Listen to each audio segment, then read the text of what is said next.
Joining me right now is Mahoney Asset Management CEO Ken Mahoney. Also joining the conversation all morning long this morning, assistant editorial page editor at the Wall Street Journal, James Freeman, professor of business and economics at the King's College in Manhattan, and Fox Business contributor Brian Grenberg. Gentlemen, great to see everybody this morning. Thank you so much for being here. Ken Mahoney, kicking it off with you.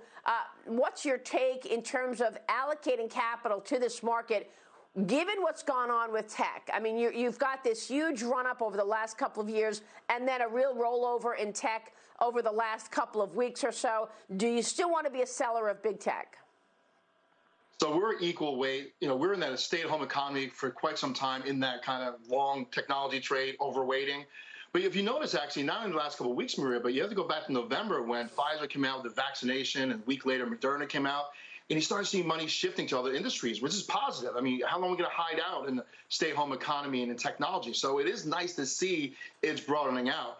One big overhang we're seeing, though, this past week is talk of this $3 trillion unpaid for stimulus plan or infrastructure plan, you want to call it, and how you can pay for taxes. I'm actually getting calls from clients and CPAs already now, and here we are now in the end of March, talking about taking profits on technology shares that have done so well the last couple of years because they're worried about higher capital gains. So I think, you know, if we do get more talk about higher capital gains tax, I think, you know, we probably go from equal weight technology to underweight technology.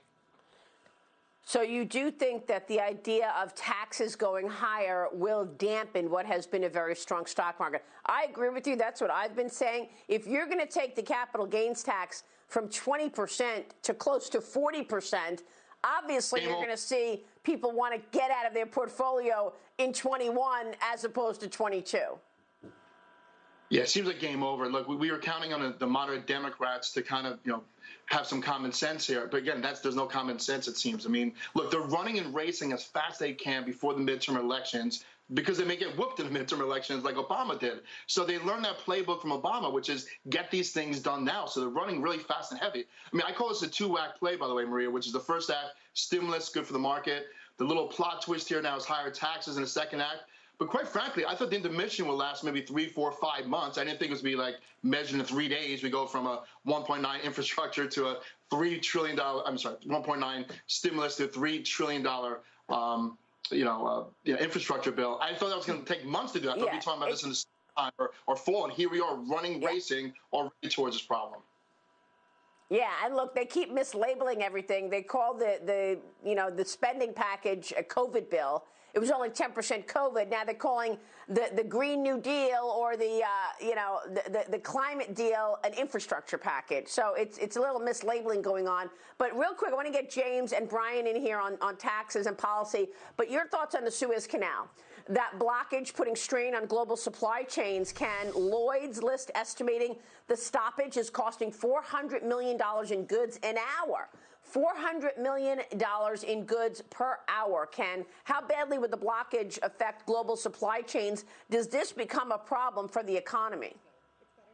I hope not. I hope they can release this bottleneck, but definitely short term. I mean, on those containers are a lot of energy products as far as for drilling and equipment and so forth. So that's where the bugaboo is, really energy. And we've already had some disruptions because of COVID. Keeping supply chains going. Look at what happened in the chip sector. So this couldn't come at a worse time, Maria. But hopefully, again, look, anywhere from days to weeks to fix this. So I don't think it's going to be a long-term problem, but it's definitely going to bottleneck. And again, consumers are going to see it on the other side of it.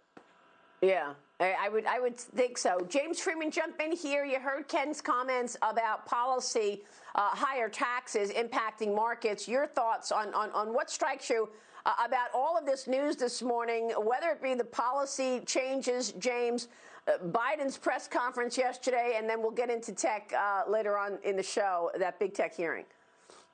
Yeah, thanks, Maria. I think that second act of the play Ken was talking about, where people start to realize that taxes are going up to pay for this. They're thinking about their own tax bills on capital gains. They're thinking about the impediments to growth when you put a higher corporate tax rate on business. But Ken, I'm wondering about the third act of the play.